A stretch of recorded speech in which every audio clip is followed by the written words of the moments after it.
যখন সুগ্রীবের সাথে মাতা সীতাকে খোঁজার জন্য ভ্রমণ করছিলেন, তখন সুগ্রীবের ভৌগোলিক জ্ঞান দেখে শ্রীরাম হতবাক হয়ে গেলেন।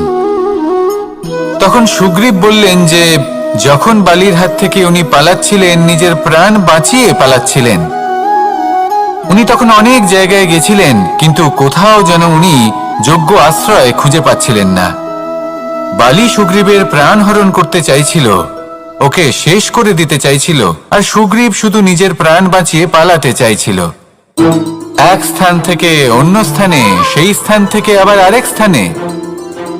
এই বিপদের সম্মুখীন হতে গিয়ে সুগ্রীবের ভৌগোলিক জ্ঞান বৃদ্ধি পেল। এর অর্থ বুঝলেন আপনি? যে জীবনে যখন সমস্যা আসে, জটিলতা আসে, সেটা দেখে আমরা ত্রস্ত হয়ে পড়ি, দুঃখী হয়ে পড়ি যে এমনটা আমার সাথে কেনই বা হচ্ছে। কিন্তু দুঃখী হওয়ার কোনো প্রয়োজন নেই, কারণ এই সমস্যা আমাদের কিছু শিক্ষা দেওয়ার জন্যই আসে। সেই শিক্ষা লাভ করা খুবই প্রয়োজনীয়। সেই শিক্ষার দিকে নিজের মনোনিবেশ করুন, সেই শিক্ষা আত্মস্থ করুন, জীবনে অগ্রসর হন, আর আমার সাথে ভালোবেসে বলুন, রাধা রাধা। অত্যন্ত শ্রেষ্ঠ একটা কথা আছে, যদি একটা দরজা বন্ধ হয় তাহলে ঈশ্বর নিজে আমাদের জন্য আরেকটা দরজা খুলে দেন। কিন্তু কিছু মানুষ আছেন যারা এটা ভাবেন যে আমার সাথে তো এরকম হলোই না, আমাদের জন্য তো কোনো নতুন দরজা খুললো না, কোনো নতুন পথ আমরা খুঁজে পেলাম না। সেই বিষয়ে আমরা চিন্তা করি, দুঃখ পাই যে এরকম কেন হলো। কখনো কখনো নতুন দরজা উন্মুক্ত হয়, কিন্তু পুরনো যে বন্ধ দরজা আছে তার সামনেই আমরা দুঃখী হয়ে বসে থাকি, আর এমন ভাবে বসে থাকি যে নতুন দরজার দিকে আমাদের চোখই যায় না। কখনো কখনো ঈশ্বর জেনে শুনেই আমাদের জন্য নতুন দরজা, নতুন পথ উন্মুক্ত করেন না, কারণ তিনি চান যে আমরা যেন পরিশ্রম করি, কর্ম করি, নিজেকে আরো বেশি শ্রেষ্ঠ করে তুলি, সক্ষম হই, আর নিজের পথ আমরা নিজেই খুঁজে নিই। কখনো কখনো এমনও হয় যে ঈশ্বর চান যে আমরা যেন সেই পথে চলতে শুরু করে দিই। ভবিষ্যতে গিয়ে ঈশ্বর আমাদের সবকিছুই প্রদান করেন। মনে রাখবেন, যে ব্যক্তি নিজের বাড়িতে এসে নিজের দুঃখ নিয়ে বিলাপ করতে থাকেন, সুখ তার দরজায় পৌঁছে গিয়েও বন্ধ দরজা দেখে ফিরে চলে যায়। তাই দুঃখ আমাদের সকলের জীবনে আছে, কিন্তু সেই দুঃখকে আঁকড়ে ধরে বসে থাকবেন না, তাহলে আপনি আসন্ন সুখও ভোগ করতে পারবেন না। আসুন আমার সাথে ভালোবেসে বলুন, রাধা রাধা। জীবনে কখনো আমরা বিজয়ী হই, কখনো আমরা পরাজিত হই, কখনো সুখ আসে, আবার কখনো দুঃখও আসে। আর যখন দুঃখে, তখন আমরা আরো দুঃখী হয়ে যাই। আমরা এই সংসারকে দোষ দিতে থাকি, কিন্তু এতে সংসারের কোনো দোষ নেই। ভুল আপনার যে আপনি কোনো কুপাত্রকে নির্বাচন করেছেন দুঃখ ভাগ করার জন্য। মনে রাখবেন, যদি আপনার শরীরে ক্ষতস্থান তৈরি হয় এবং সেই ক্ষত নিয়ে আপনি প্রত্যেক জায়গায় ঘুরে বেড়ান, প্রত্যেক বাড়িতে আপনি ওষুধ হয়তো নাও পেতে পারেন, কিন্তু সেখানে নুন আপনি অবশ্যই পাবেন। সেই জন্য যখনই দুঃখ পাবেন, শুধু সেই ব্যক্তিদের কথা মনে করুন যারা আপনার দুঃখ, আপনার যন্ত্রণাকে বুঝতে পারবে, যারা আপনার সহায় হওয়ার জন্য প্রস্তুত, আপনাকে সাহায্য করার জন্য প্রস্তুত, আপনার অন্তরকে প্রেরিত করতে প্রস্তুত। তাদের কাছে নয় যারা আপনার দুঃখ নিয়ে উপহাস করে। আসুন আর আমার সাথে ভালোবেসে বলুন, রাধা রাধা।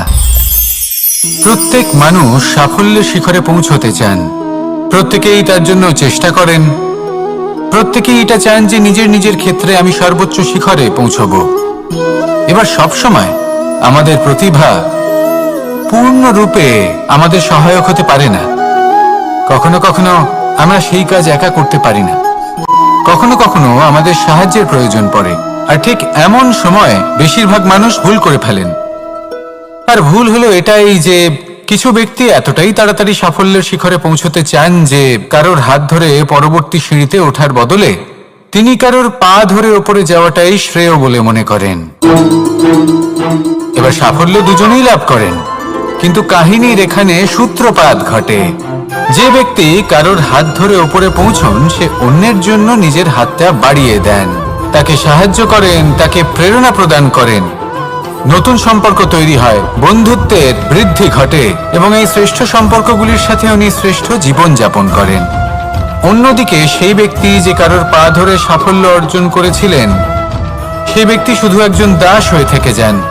শুধু তাকে দেওয়া সমস্ত আদেশ পালন করেন তিনি। তার নিজের কোনো ব্যক্তিত্ব গড়ে ওঠে না। সেই জন্য আপনি যখনই সাফল্যের পথে অগ্রসর হচ্ছেন, তখন পথ নির্বাচন সঠিকভাবে করুন, কারণ সাফল্যের ঊর্ধ্বেও একটি অন্য জীবন আছে। আসুন আমার সাথে ভালোবেসে বলুন, রাধা রাধা। জীবনের আরম্ভ থেকে জীবনের শেষ পর্যন্ত হলো একটা যাত্রা। আর এই যে যাত্রা, সেই যাত্রা পথের মাঝেও আমরা অনেক নতুন যাত্রা নির্ধারিত করি, অন্য অনেক লক্ষ্য লাভ করি। এবার প্রশ্ন হলো যে লক্ষ্য বেশি গুরুত্বপূর্ণ নাকি যাত্রা? কেউ বলবে লক্ষ্য বেশি গুরুত্বপূর্ণ, কারণ তার জন্যই আমরা এই যাত্রা স্থির করি। কেউ বলবে যাত্রা বেশি গুরুত্বপূর্ণ, কারণ এই যাত্রা পথে চলতে চলতে আমরা অনেকগুলো শিক্ষা লাভ করি, কর্ম করার জন্য অনেক দিশা খুঁজে পাই।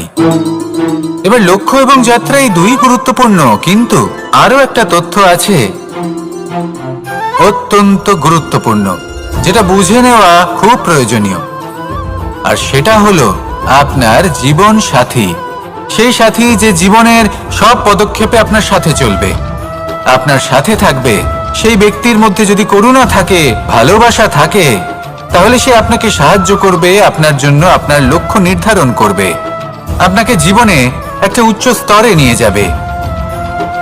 কিন্তু যদি সেই ব্যক্তি এর বিপরীত হন, তাহলে কোথাও না কোথাও তাকে পেতে পেতে, তার সাথে থাকতে থাকতে আপনি নিজের লক্ষ্য ত্যাগ করে দেবেন।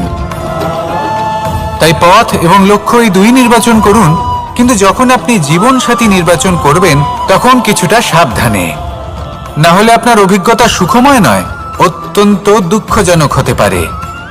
আসুন আমার সাথে ভালোবেসে বলুন, রাধা রাধা। সকলের মন আনন্দে ভরিয়ে তোলে কোকিলের মধুর স্বর, কিন্তু এই মধুর স্বর আমরা বর্ষাকালে শুনতে পাই না কেন? তার কারণ কিন্তু এটা নয় যে বর্ষাকালে কোকিল অসুস্থ থাকে, তা নয়। কোকিল সিদ্ধান্ত নেয় নীরব থাকার, কিন্তু এই সিদ্ধান্ত কেন নেয়? তার কারণ হলো ব্যাঙ। বর্ষার ঋতুতে অনেক ছোট ছোট স্থানে জল জমে, আর সেই কারণে অনেক ব্যাঙের জন্ম হয়। এবার ওই ব্যাঙগুলোর ধ্বনি এতটাই প্রবল হয় যে তাদের মাঝে এই কোকিল যতই মধুর সুরে ডাকুক না কেন, তার স্বর আমাদের কানে পৌঁছবে না। সেই জন্য ও সিদ্ধান্ত নেয় চুপ থাকার। আর এটাই হলো আমাদের জীবনের শিক্ষণীয় বিষয়। আপনি যদি এমন কোথাও থাকেন যেখানে আপনার আশেপাশে মূর্খ মানুষ আছেন, তাহলে সেখানে চুপ করে থাকাই হলো সবথেকে শ্রেষ্ঠ সিদ্ধান্ত। কারণ ওই মূর্খদের চিৎকারের সামনে কেউ আপনার জ্ঞানের কথা বুঝতেই পারবে না। সেই জন্য সেখানে চুপ করে থাকুন। পরবর্তীতে গিয়ে যেমন এই ব্যাঙের ডাক, এটা শান্ত হবে আর তারপর থেমে যাবে, ঠিক তেমন মূর্খদের সময় একটা নির্দিষ্ট কালের পর গত হয়, আর তারপরে আসে বিবেকবানদের সময়, আপনার সময়। শুধু ধৈর্য ধরুন। আসুন আর আমার সাথে ভালোবেসে বলুন, রাধা রাধা। মস্তিষ্কের মেধা প্রত্যেক মানুষের কাছেই আছে। এটা ভাবেন, লেনদেন, লাভ ক্ষতি, সম্পর্ক ভাঙা গড়া, জীবনের এই ছোট ছোট বিষয়গুলি, এর ঊর্ধ্বে এনাদের কথা এবং ভাবনা যায়ই না। এবার যে ব্যক্তি এমন হন যার মস্তিষ্ক মেধা মধ্যস্তরের, সেই ব্যক্তি কি করেন? কোন বিষয়ে কথা বলেন? জীবনের ঘটনাগুলির বিষয়ে কথা বলেন। কি হয়েছিল, কিভাবে হয়েছিল, কিভাবে সেটা আরো বেশি শ্রেষ্ঠ করে তোলা সম্ভব। আর সেই ব্যক্তি যাদের মস্তিষ্ক মেধা উচ্চ স্তরে থাকে, তারা কি নিয়ে ভাবেন, তারা কি নিয়ে আলোচনা করতে থাকেন? তিনি ভাবেন যে কিভাবে নিজের চিন্তা ভাবনা আরো বেশি শ্রেষ্ঠ করে তোলা সম্ভব। তিনি ভাবেন যে কিভাবে আমরা নিজেদের অপগুণগুলিকে দূর করে দিতে পারি, কারণ সেটা করতে পারলে জীবন আপনা থেকেই শ্রেষ্ঠ হয়ে উঠবে। মস্তিষ্ক মেধা আমাদের সবার কাছে আছে। এবার আমাদের এটা বেছে নিতে হবে যে কোন স্তরটা আমরা আপন করতে চাই। যদি আজকের এই মুহূর্তে আপনি নিম্ন স্তরেও থাকেন তাহলে তা মেনে নিন, চিন্তার কোনো বিষয় নেই। এখনো চাইলে আপনি উচ্চ স্তরে পৌঁছতেই পারেন। সেটাই বেছে নিন, জীবন শ্রেষ্ঠ করে তুলুন আর আমার সাথে ভালোবেসে বলুন রাধা রাধা। এই সংসারের প্রত্যেক মানুষ কোনো না কোনো স্থানে অবশ্যই যান, অনেক অনেক স্থানে তাদের যেতে হয়। এবার এমন কিছু মানুষ আছেন যারা সেই স্থানে হয়তো কখনোই যাননি। উদাহরণ হিসেবে বলবো, কিছু মানুষ আছেন যারা মন্দিরে যান, চিকিৎসালয়ে যান, কিছু মানুষ কারোর কারোর বিবাহ উৎসবে যান, আবার কিছু মানুষ আছেন যারা নাস্তিক হন এবং কখনোই মন্দিরে যান না। কিছু মানুষ অসুস্থ হন না, তাই চিকিৎসালয়ে যেতে হয় না। এমনও কিছু আবশ্যক নয় যে ঠিক মৃত্যুর পরেই আপনি মৃত্যুদ্বারে পৌঁছে যাবেন। এমন অনেক মানুষ আছেন যারা মৃত্যুর পূর্বেই মৃত্যুদ্বারে পৌঁছে ফিরে এসেছেন, আর তারা অনুভব করেছেন যে এই সংসারের সময় চক্রের সম্মুখে তাদের অস্তিত্ব কতটা ক্ষীণ। ওনারা এই কথা বুঝে গেছেন। বড় বড় জ্ঞানী মহান ব্যক্তি ছিলেন, তারা এসেছেন, কর্ম করেছেন এবং শেষে তারাও মৃত্যুদ্বারে প্রবেশ করেছেন। অবশেষে তারাও পঞ্চমহাভূতের সাথে মিলিত হয়েছেন। তাহলে আপনার কিসের এত অহংকার? এই জীবনে কেউ অমর নন। জীবনে কতদিন আমরা বাঁচবো এটাও আমরা জানি না। তাই এই জীবন যাপন করুন। এই জীবনের প্রত্যেক মুহূর্ত এমন ভাবে যাপন করুন, এই কথা মাথায় রেখে যে যে কোনো মুহূর্তে আমাদের মৃত্যুদ্বারে প্রবেশ করতে হতে পারে, তাই না? আসুন আর আমার সাথে ভালোবেসে বলুন রাধা রাধা। এই জীবন অনেক দূরে যেতে পারবেন। দ্বিতীয় হলো আত্মবিশ্বাস। হেরে যাওয়া বস্তুও আবার জিতে নিতে পারবেন। যদি আপনার নিজের আত্মবিশ্বাস থাকে তাহলে আপনি কখনো পরাজিত হবেন না। এবং তৃতীয় হলো অহংকার। জয়লাভ করার পরেও কিন্তু এটা আপনাকে পরাজিত করতে পারে। সেই জন্য জীবনে সঙ্গবদ্ধ হন, আত্মবিশ্বাস রাখুন, কিন্তু কখনোই অহংকার করবেন না। এই অহংকার আপনার থেকে সবকিছু কেড়ে নিতে পারে। এই অহংকারের জন্যই মথুরাপতি কংস নিজের পতনের দিকে অগ্রসর হয়েছিলেন। এই অহংকারকে ত্যাগ করুন আর আমার সাথে ভালোবেসে বলুন রাধা রাধা। এই সংসারে সব থেকে বেশি কঠিন কাজ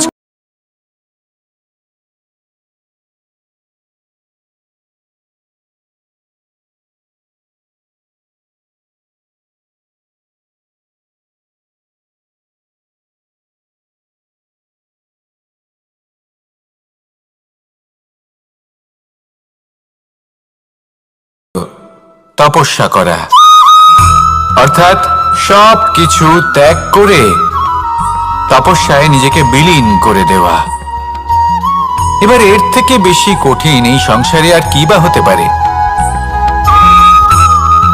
এই সংসারে, এই সমাজে, নিজের পরিবারের মধ্যে থেকেও ধৈর্য ধরে সামনে অগ্রসর হওয়া, এটা হলো সব থেকে কঠিন কাজ।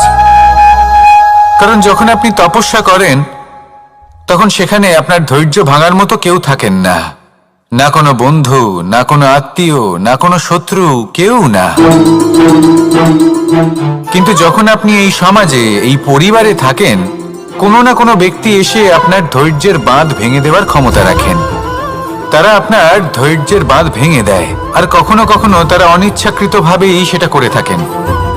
কারণ তাদের মানসিকতা আপনার থেকে আলাদা, তাদের কর্ম আপনার থেকে আলাদা, তাদের দৃষ্টিভঙ্গি আপনার থেকে আলাদা, জীবন যাপন আপনার থেকে আলাদা।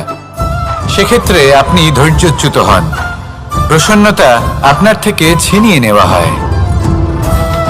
সেই জন্য এই সংসারে, এই পরিবারে থেকেও ধৈর্য ধরে সামনে অগ্রসর হওয়া কোনো পর্বতের শিখরে গিয়ে তপস্যা করার থেকেও অনেক বেশি কঠিন। আর যে ব্যক্তি এই সমাজেই, এই পরিবারে, সেই সকল মানুষের মধ্যে থেকে গিয়েও ধৈর্য ধরে অগ্রসর হতে থাকেন, যারা এই কাজটা শিখে নিতে পারেন, তারাই কিন্তু জীবনে আনন্দ লাভ করতে পারেন। এই ধৈর্যই শেষে আপনার জীবনে প্রসন্নতা বহন করে আনবে। তাই ধৈর্য ধরে জীবনের পথে অগ্রসর হন আর আমার সাথে ভালোবেসে বলুন রাধা রাধা। আমরা সবাই জীবনে অগ্রসর হতে চাই, তার জন্য চেষ্টা করি, পরিশ্রম করি, কিন্তু কখনো কখনো আমাদের আশেপাশের